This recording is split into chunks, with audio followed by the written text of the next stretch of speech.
नमस्कार मित्रों, ओनली योजना यूट्यूब चैनल में आप सब मित्रों स्वागत है। आज तारीख 1 जून 2025 આજના મહત્વના હવામાન સમાચાર જાણીશું, જેમાં ગુજરાતમાં વરસાદની આગાહી કરવામાં આવી છે। ચોમાસું બ્રેક મોન્સૂન ઉપર થંભી ગયું છે, તો અત્યારે હાલ ચોમાસું હવે ક્યારે આગળ વધશે સંપૂર્ણ માહિતી મેળવીશું। પ્રી મોન્સૂન એક્ટિવિટીમાં ક્યાં ક્યાં વરસાદ જોવા મળશે તેની વાત કરીશું। ચેનલમાં નવા હોય તો સબસ્ક્રાઇબ કરી લેજો। જોઈએ અત્યારની અપડેટ। તો ગુજરાતની અંદર આગામી સમયમાં જે બંગાળની ખાડીમાં જે સિસ્ટમ બનવાની છે ધીમે ધીમે આગળ વધશે અને 15 તારીખ આજુબાજુ ગુજરાતની અંદર આ સિસ્ટમનો લાભ મળશે અને સૌરાષ્ટ્ર, દક્ષિણ ગુજરાત, મધ્ય ગુજરાત સહિતના જે વિસ્તારો છે જેમાં વાવણી લાયક વરસાદ આપણને જોવા મળશે।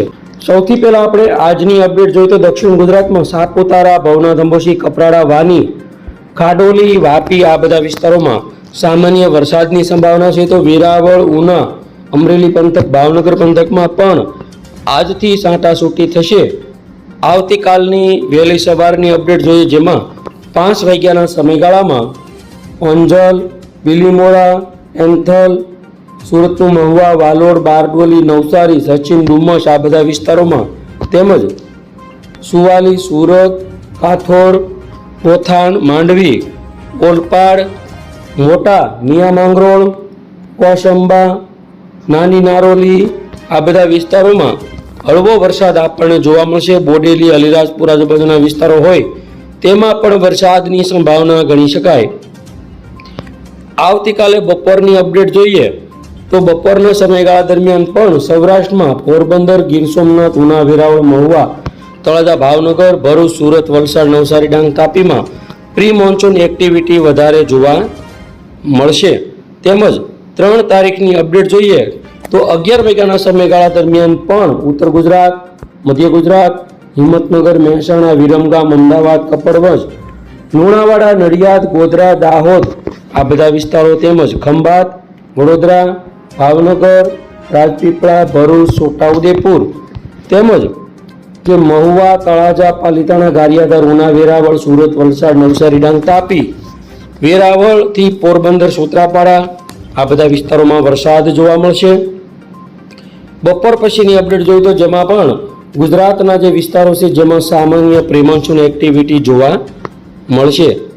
4 તારીખની અપડેટ જોઈએ તો સવારના સમયગાળા દરમિયાન દક્ષિણ ગુજરાત અને દક્ષિણ સૌરાષ્ટ્રના ભાગોમાં વરસાદ જોવા મળી શકે। તળાજા, મહુવા, સુરત તેમજ વલસાડ, નવસારી, ડાંગ, તાપીમાં પ્રી મોન્સૂન એક્ટિવિટીના ભાગરૂપે વરસાદ પડશે। તેમજ મધ્ય ગુજરાતની અંદર હિંમતનગર, ડુંગરપુર, કપડવંજ, લુણાવાડા આ બધા વિસ્તારોમાં પણ વરસાદની એક્ટિવિટી જોવા મળે। 4 તારીખની અપડેટ જોઈએ તો સૌરાષ્ટ્રના વિસ્તારોમાં ભાવનગર, મહુવા, તળાજા, ઉના, રાજુલા આ બધા વિસ્તારો તેમજ દક્ષિણ ગુજરાતમાં ભરૂચ, સુરત, વલસાડ, નવસારી, તાપી અને ડાંગ જિલ્લામાં હળવા જે વરસાદના જે ઝાપટા છે તે સામાન્ય રીતે ચાલુ રહેશે। બંગાળની ખાડીમાં જે સિસ્ટમ ડેવલપ થવાની છે તે આગામી 5-6 તારીખ સુધીમાં ડેવલપ થશે। ત્યારે ફરી વખત ગુજરાતની અંદર હવે ધીમે ધીમે વરસાદ સૌરાષ્ટ્રના ભાગોમાં જૂનાગઢ, વિસાવદર, ધારી, સાવરકુંડલા, અમરેલી, બગસરા, પાલીતાણા, રાજુલા, મહુવા બધા વિસ્તારોમાં જોવા મળી શકે। તેમજ દક્ષિણ ગુજરાતમાં ભરૂચ, કોસંબા, સુરત, વંકલ, ઉંબરપાડા, ડેડિયાપાડા, બારડોલી, તાપી, માંગરોળ, નવસારી આ બધા વિસ્તારોમાં, ડાંગ સુધીના વિસ્તારોમાં વરસાદ જોવા મળશે। 6 તારીખની અપડેટ જોઈએ 6 તારીખે બપોર પછીના સમયગાળા દરમિયાન પણ ગુજરાતમાં વરસાદની એક્ટિવિટી જોવા મળશે। 7 તારીખમાં પણ દક્ષિણ ગુજરાત, દક્ષિણ સૌરાષ્ટ્રમાં વરસાદ આપણને જોવા મળશે। બંગાળની ખાડીમાં જે સિસ્ટમ બની રહી છે તે ધીમે ધીમે આગળ વધી રહી છે।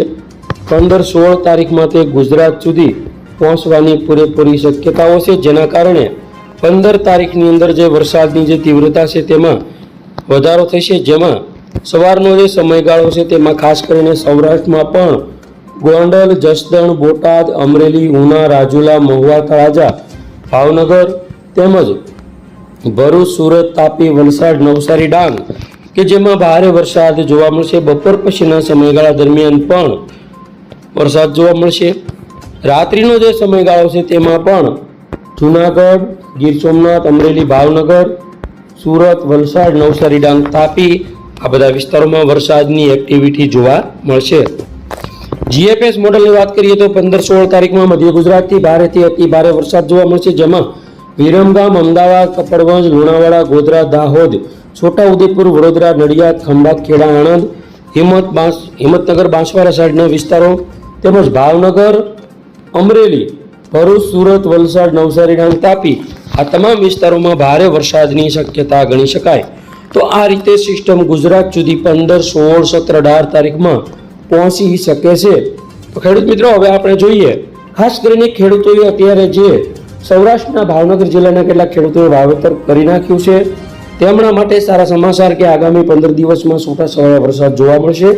હવે આપણે વાત કરીએ પવનની ઝડપ કેવી રહેશે.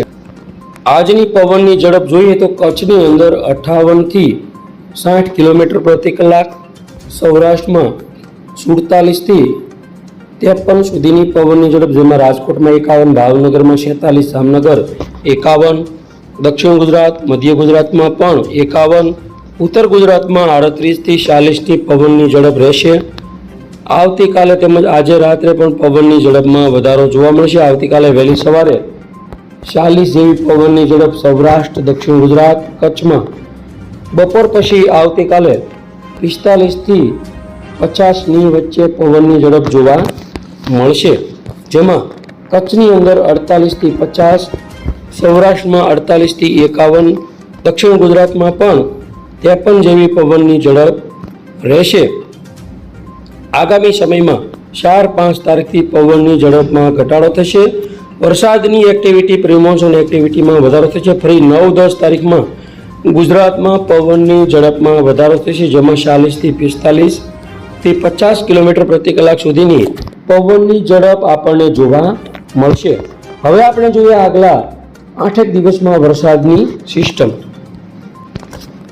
હવે આપણે સૌથી વધારે 8 દિવસની વાત કરીએ તો અમદાવાદ, આજુબાજુ મધ્ય ગુજરાત તેમજ દક્ષિણ ગુજરાત, દક્ષિણ સૌરાષ્ટ્રના જે ભાગો છે જેમાં ભારેથી હળવો મધ્યમ વરસાદ આપણને 8 દિવસમાં જોવા મળશે, જેમાં આવનારા 24 કલાકમાં દક્ષિણ ગુજરાતમાં વરસાદ જોવા મળશે. 2 દિવસની અંદર પ્રી મોન્સૂન એક્ટિવિટી દક્ષિણ સૌરાષ્ટ્ર, મધ્ય ગુજરાતમાં ચાલુ થશે. આટલા જે વિસ્તારો છે તેમાં આગામી 8 દિવસમાં હળવોથી ભારે વરસાદની શરૂઆત થશે. ગુજરાતની અંદર અત્યારે હાલ વાદળછાયું વાતાવરણ આપણને સૌરાષ્ટ્રના વિસ્તારો હોય, દક્ષિણ ગુજરાતના વિસ્તારો હોય તેમાં જોવા મળશે, જેના કારણે પ્રી મોન્સૂન એક્ટિવિટીના ભાગરૂપે દક્ષિણ ગુજરાત અને સૌરાષ્ટ્રમાં વરસાદ જોવા મળશે. તો બંગાળની ખાડીમાં અત્યારે એક સિસ્ટમ બની છે જે ગુજરાત સુધી પહોંચવાની પૂરેપૂરી સંભાવના રહેલી છે. તો ગુજરાતની અંદર હજુ વરસાદના દિવસો બાકી છે. ધીમે ધીમે ખાસ કરીને ચોમાસાનું જે આગમન છે તે 15 જૂન આજુબાજુ થશે. ત્યાં સુધી જે પ્રી મોન્સૂન એક્ટિવિટીના ભાગરૂપે કેટલાક વિસ્તારોમાં વાવણી લાયક વરસાદ પણ થઈ શકે છે.